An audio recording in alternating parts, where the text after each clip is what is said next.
جائے۔ کچھ عرصے کے لیے تو بیوی کو اجازت تھی اور وہ ساتھ رکھا، پھر بالکل تنہا رہ گئے تینوں افراد، اور اسی کشمکش میں، اور خود ان کے الفاظ بھی ہیں اور قرآن بھی یہ کہہ رہا ہے کہ حتی اذا ضاقت علیہم الارض بما رحبت، یہاں تک کہ زمین اپنی تمام تر وسعت کے باوجود ان پر تنگ پڑ گئی، وضاقت علیہم انفسہم، اور خود ان کی جانیں ان پر بھاری پڑ گئیں، زندگی دوبھر ہو گئی۔ وہ سوشل بائیکاٹ، وہ کبھی حدیث پڑھیے گا، طویل حدیث، کہ سب کے آپس میں محبت بھی ہے، مسلمانوں کو معلوم ہے کہ اس وقت یہ مخلص ہیں، انہوں نے جھوٹ نہیں بولا، جھوٹی قسم نہیں کھائی، اپنے گناہ کا اعتراف کیا ہے، ان کا سابقہ ریکارڈ بھی بہت اچھا ہے، ان کے ساتھ ایک ہمدردی بھی ہے، محبت بھی ہے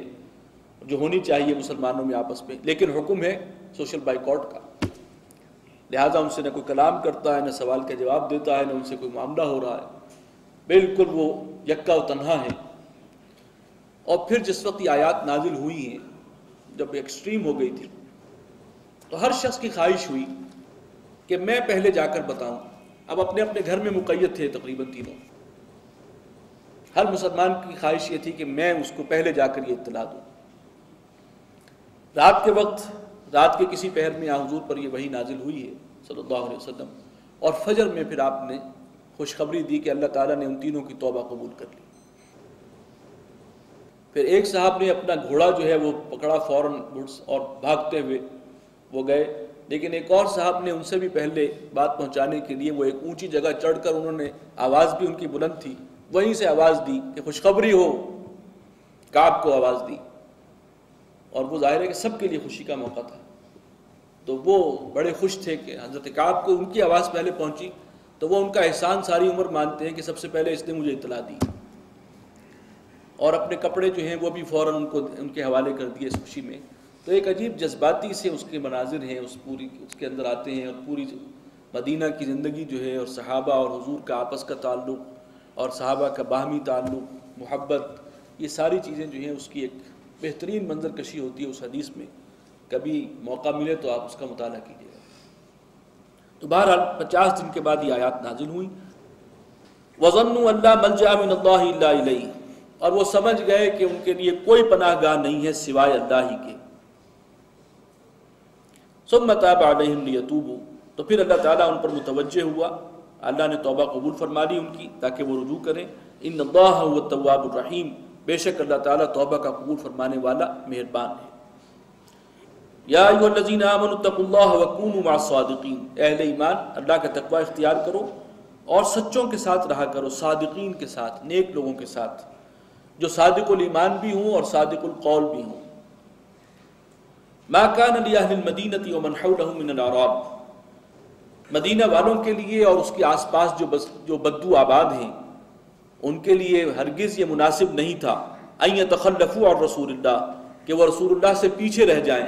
ولا یرغبوا بانفسهم عن نفسہ، اور نہ یہ ان کے لیے جائز تھا کہ وہ اپنی جانوں کو رسول کی جان پر مقدم رکھیں، زیادہ عزیز رکھیں۔ رسول تو جا رہے ہیں اس مشکل مہم پر اور یہ پیچھے بیٹھے ہوئے ہیں۔ ذالک بانہم لا یصیبہم ظمأ ولا نصب، اور یہ اس لیے ہے کہ جو بھی جہاد کرنے والے ہیں انہیں کوئی نہیں پہنچتی، انہیں کوئی پیاس، ولا نصب، اور نہ ہی کوئی تھکاوٹ اور مشقت، ولا مخمصۃ، اور نہ بھوک اور فاقہ، فی سبیل اللہ، اللہ کے راستے میں، ولا یطؤون موطئا، اور نہیں وہ کہیں قدم رکھتے اور کہیں حملہ آور ہوتے، یغیظ الکفار، کہ جس سے کفار کے دل جلتے ہوں، یعنی ان کے اوپر کوئی اقدام کریں وہ، ولا ینالون من عدو نیلا، اور نہ ہی وہ جھپٹتے ہیں، چھینتے ہیں دشمن سے کوئی چیز یا کوئی کامیابی حاصل کرتے ہیں دشمن سے، الا کتب لہم بہ عمل صالح، مگر جو کچھ بھی وہ کرتے ہیں اس کے عوض ان کے اعمال نامے میں نیکیوں کا اندراج ہوتا رہتا ہے۔ یعنی جب اللہ کے راستے میں نکلے ہیں، پیاس ہے، کوئی تکلیف ہے، کوئی تھکاوٹ ہے، کہیں وہ دشمن کے اوپر حملہ آور ہو رہے ہیں، کوئی کامیابی حاصل کر رہے ہیں، مال غنیمت مل رہا ہے، جو عمل کر رہے ہیں اس کے اگینسٹ ان کی نیکیوں کا اندراج ہوتا چلا جا رہا ہے۔ ان اللہ لا یضیع اجر المحسنین، اللہ تعالیٰ احسان کرنے والوں کو اجر کو ضائع نہیں کرتا۔ ولا ينفقون نفقة صغيرة ولا كبيرة، اور وہ جو کچھ بھی خرچ کریں چاہے کم ہو چاہے زیادہ، ولا یقطعون وادیا، اور جو وادی بھی وہ طے کرتے ہیں، سفر کرتے ہیں اس جہاد کے لیے،